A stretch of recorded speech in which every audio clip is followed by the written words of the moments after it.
My name is Havve Fjell. I come from Oslo, Norway, and I am a fakir. Pain Solution is my company that I started in 1993. It's primarily a sideshow company. We present sideshows and different performances based on body control and fakir disciplines.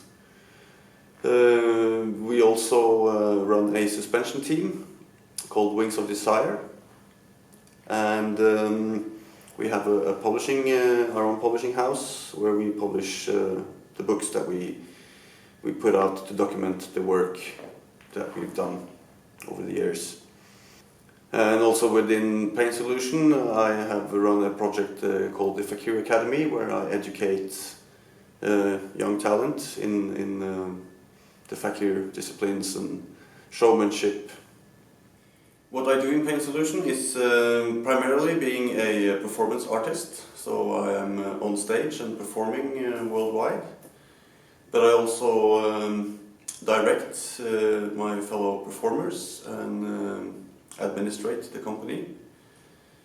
I do some writing, some publishing, and mentoring. Performance. Well, I think it actually started for me while I was a kid.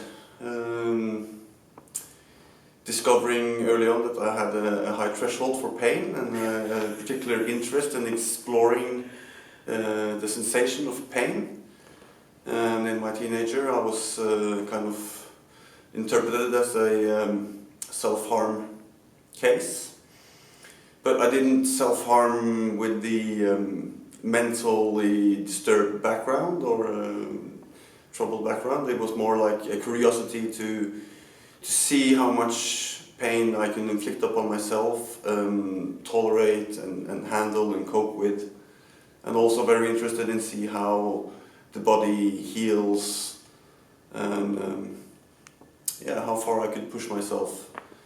And this slowly developed into a discovery of the fakir arts and looking into different native cultures and indigenous cultures and their rituals and rites of passages, and this all kind of made for me a pool of information from which I made a scenic performance concept.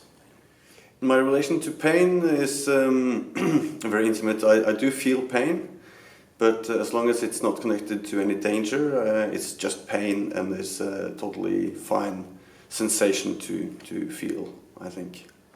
If I should describe one particular performance that I am very proud of and like very much, and which kind of stands out throughout my career, was actually a series of 5 performances called Quintet, where the first piece was called Censored, where I was in a plaster cast from head to toe for 3 hours.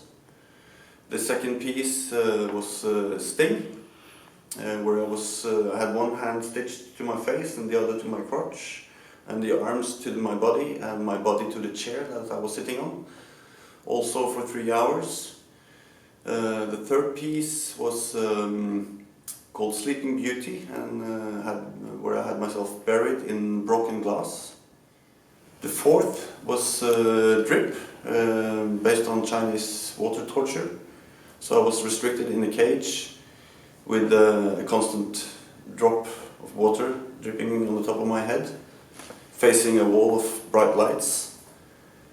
And the final piece, called Floating, was a body suspension where I was in a Superman position, a horizontal position with hooks down my back and in the legs, where I was kind of balancing back and forth. All the 5 pieces had a 3-hour duration in the same art gallery over the course of 5 weeks. So I did one every week.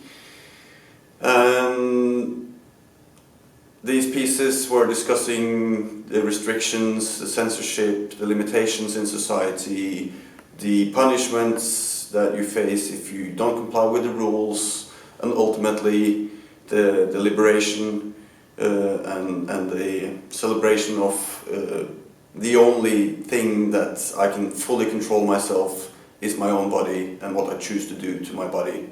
This is beyond any others' ruling or limitations. Since I started facilitating suspensions for others in 2002, I found it interesting to see the increasing number of people who wants this experience for different purposes. Some do it as a form of therapy, others for an artistic approach.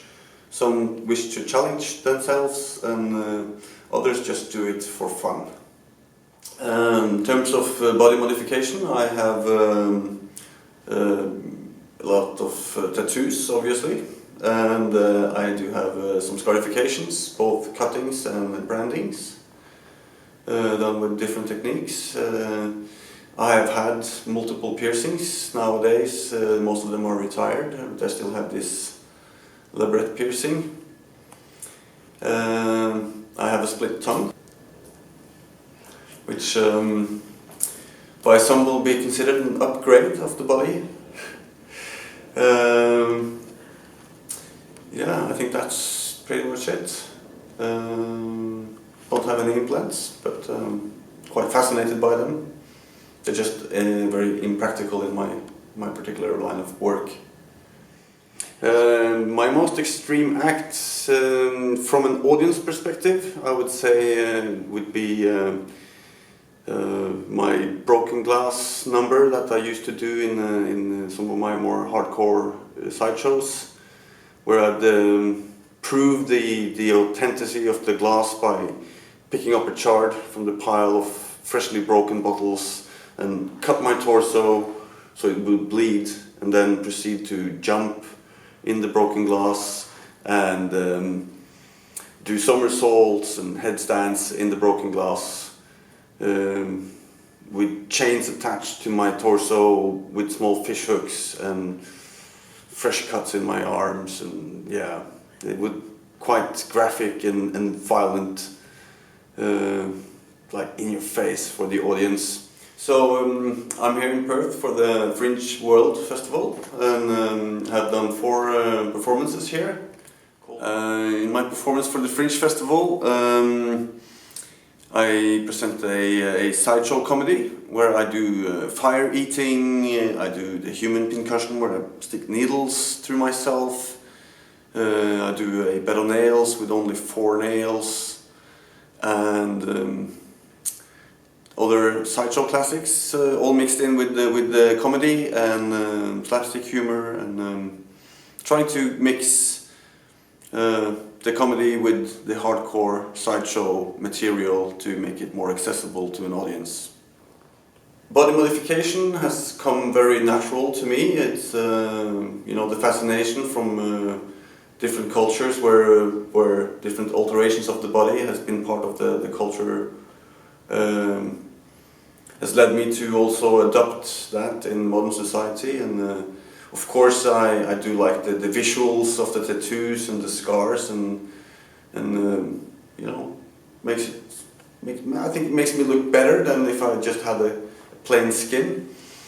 And I find it fascinating in the world of body modification to see how people are exploring and pushing the limits and the boundaries of what's the body, what can be done to the body in terms of upgrading or changing the visuals. When it comes to suspensions, it's more personal to me. I have both a personal approach, which is my own experience of being suspended, and also a very strong experience of suspending others, being a facilitator, offering this experience to other people for whatever reason they might seek, whether it's a spiritual quest, a personal challenge, an artistic approach. I've always felt kind of a little outside of the norm, and of course I know that I'm not the average person in any sense, neither in appearance or in the way I think or act or work. But I kind of perceive myself as normal, and most of the rest of the society as the strange ones, because I do not understand most people in the same way that they don't understand me. And I feel like in our society there's a lack of real experiences. People are dulled and numb from sports and TV and entertainment, and just being fed their thoughts and kind of trusting that if everybody else does it, this is what I'm supposed to do as well. I kind of think that in Western society there's a lack of real physical experience, and a strong fear of painful experiences in particular, whereas other cultures put their youngsters through hard physical challenges at certain ages to strengthen them and to strengthen their society for the rest of their lives. Yeah, but the future of the human body, that's it's a tough one. Who knows? It's fascinating to see the development of all the possibilities, where the physical limitations become advantages to some by means of prostheses and the technology.